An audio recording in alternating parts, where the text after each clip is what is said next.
हाय दोस्तों, मैं अनिल आप सभी को राजस्थान पटवारी 23 अक्टूबर 2021 के शिफ्ट 2 के पेपर से एक प्रश्न कराऊंगा। जो प्रश्न है, निम्न में से कौन सी सबसे मीठी शर्करा है। ऑप्शन इस प्रकार है: A maltose, B fructose, C glucose, D sucrose. मैं आपको बताऊं, बी फ्रुक्टोज को फ्रक्टोज भी कहीं कहीं लिखा हुआ मिल जाएगा, तो आप घबराएंगे नहीं। देखिए, मैं आपको इसका सही उत्तर बताऊं तो ऑप्शन बी फ्रुक्टोज होगा। फ्रुक्टोज ही क्यों, ये जानने के लिए इन प्रत्येक ऑप्शंस की व्याख्या देखेंगे। व्याख्या इस प्रकार है: बी फ्रुक्टोज लिखेंगे और फ्रुक्टोज के बारे में देखते हैं। पहला पॉइंट है, यह प्राकृतिक रूप से पाई जाने वाली चीनी है। यह प्राकृतिक रूप से यानी कि नेचर से प्राप्त होने वाली चीनी है।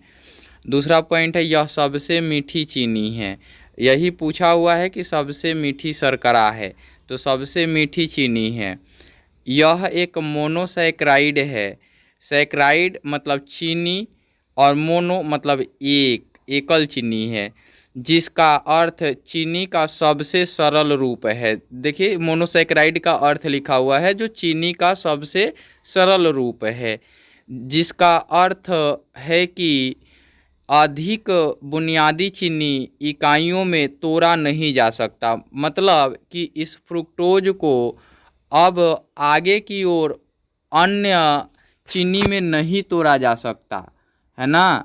मतलब कि ये अंतिम पड़ाव की चीनी है जो सबसे सरलतम रूप है ना। अगला पॉइंट है, मोनोसैकेराइड के अन्य सामान्य उदाहरण ग्लूकोज और गैलेक्टोज हैं, है ना। ग्लूकोज भी क्या है, मोनोसैकेराइड ही है। ऑप्शन सी भी मोनोसैकेराइड है। अगला पॉइंट है, फ्रुक्टोज का रासायनिक सूत्र C6H12O6 है। फ्रुक्टोज का जो रासायनिक सूत्र होता है, ग्लूकोज का भी रासायनिक सूत्र सेम होता है, केवल क्रियाशील मूलक अलग अलग पाई जाती हैं। किसमें, ग्लूकोज में और फ्रुक्टोज में। तो ये अलग टॉपिक हैं। संरचना सूत्र के बारे में आगे जानेंगे और समझेंगे। इसमें फ्रुक्टोज के लिए इतना ही। अब आगे हम देखते हैं ऑप्शन ए के बारे में, माल्टोज के बारे में। किसके बारे में, माल्टोज के बारे में देखते हैं।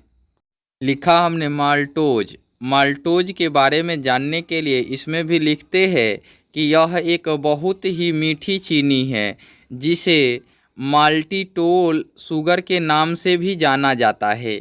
यह क्या है, दूसरा चीनी है और मीठा भी है, लेकिन फ्रुक्टोज से अधिक मीठा नहीं है ना। इसका नाम क्या हो सकता है, माल्टिटोल शुगर, है ना, माल्टिटोल शुगर। अगला देखिए, यह ज़्यादातर शहद में पाया जाता है। कौन, माल्टोज। माल्टोज कहाँ पाया जाता है, शहद में पाया जाता है। अगला पॉइंट है, इसका आणविक सूत्र C12H22O11 अर्थात C12H22O11 है। मैं बताऊँ आपको कि ये चीनी का सामान्य सूत्र भी है। अब ऑप्शन सी देखते हैं। लिखा हमने ऑप्शन सी, ग्लूकोज लिख दिया। ग्लूकोज के बारे में जानते हैं। पहला पॉइंट, यह सबसे प्रचुर मात्रा में मोनोसैकराइड एक कार्बोहाइड्रेट उपश्रेणी है ना। यह क्या है, सबसे प्रचुर मात्रा में पाई जाने वाली मोनोसैकराइड है और एक कार्बोहाइड्रेट उपश्रेणी है। ये क्या है, कार्बोहाइड्रेट का उपश्रेणी है। अगला पॉइंट है, प्रकाश संश्लेषण के दौरान ग्लूकोज मुख्य रूप से पौधों में पानी और कार्बन डाइऑक्साइड से उत्पादित होते हैं। इसमें लिखा हुआ है कि प्रकाश संश्लेषण के दौरान, आप जानते हैं कि प्रकाश संश्लेषण की क्रिया में पेड़ पौधे क्या करते हैं, पानी और कार्बन डाइऑक्साइड और सूर्य की प्रकाश की उपस्थिति में क्या करते हैं, भोजन बनाते हैं। भोजन के रूप में क्या उत्पादित करते हैं, ग्लूकोज उत्पादित करते हैं। तो वही लिखा हुआ है। अगला देखिए, इसी में आप लिखेंगे, अधिकांश शैवाल द्वारा सूर्य के प्रकाश से ऊर्जा का उपयोग करके उत्पादित किया मतलब जाता है क्या, ग्लूकोज उत्पादित किया जाता है। अधिकांश शैवाल द्वारा सूर्य के प्रकाश से ऊर्जा का उपयोग करके उत्पादित किया जाता है ना। जहाँ इसका उपयोग शैवालों की दीवारों में सबसे प्रचुर मात्रा में कार्बोहाइड्रेट सेलुलोज बनाने के लिए किया जाता है ना। कहाँ? शैवाल की दीवार में प्रचुर मात्रा में कार्बोहाइड्रेट का उपयोग किया जाता है। कैसा कार्बोहाइड्रेट? ग्लूकोज। और ग्लूकोज का जो उपयोग किया जाता है सेलुलोज बनाने के लिए।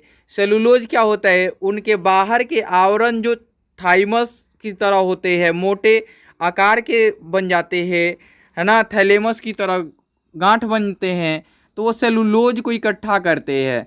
तो इस प्रकार से उनका उपयोग किया जाता है। अगला पॉइंट है ग्लूकोज का रासायनिक सूत्र C6H12O6 है। मैंने बताया था कि फ्रुक्टोज मोनोसैकेराइड है और फ्रुक्टोज के समान ही ग्लूकोज का रासायनिक सूत्र होता है और दोनों के रासायनिक सूत्र सेम होते हैं। अगला पॉइंट ऑप्शन डी के बारे में पढ़ेंगे। ऑप्शन डी में क्या लिखा हुआ है? सुक्रोज। सुक्रोज के बारे में जानने के लिए पहला पॉइंट लिखते हैं, यह गन्ने के पौधे द्वारा उत्पादित क्रिस्टलीकृत सफ़ेद चीनी है और इसे दुनिया भर के घरों और खाद्य पदार्थों में पाया जा सकता है ना। ये दुनिया भर के घरों में पाए जाते हैं चूँकि गन्ने द्वारा उत्पादित क्या है? चीनी है।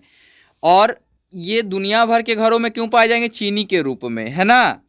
अगला है, यह एक डाइसैकेराइड है। डाइसैकेराइड यानी कि इसमें 2 सैकेराइड पाए जाते हैं, इसलिए जब हम इसे हाइड्रोलाइज करते हैं तो हमें ग्लूकोज का एक अणु और फ्रुक्टोज का दूसरा अणु प्राप्त होता है। मतलब कि एक अणु ग्लूकोज और एक अणु फ्रुक्टोज प्राप्त होता है।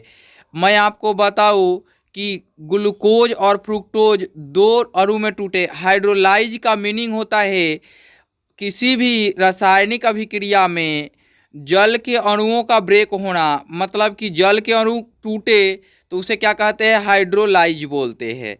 हाइड्रोलाइसिस बोलते हैं या हाइड्रोलाइज बोलते हैं। अगला पॉइंट देख लेते हैं, इसे टेबल शुगर के नाम से भी जाना जाता है। किसे? ये सुक्रोज को टेबल शुगर के नाम से भी जाना जाता है।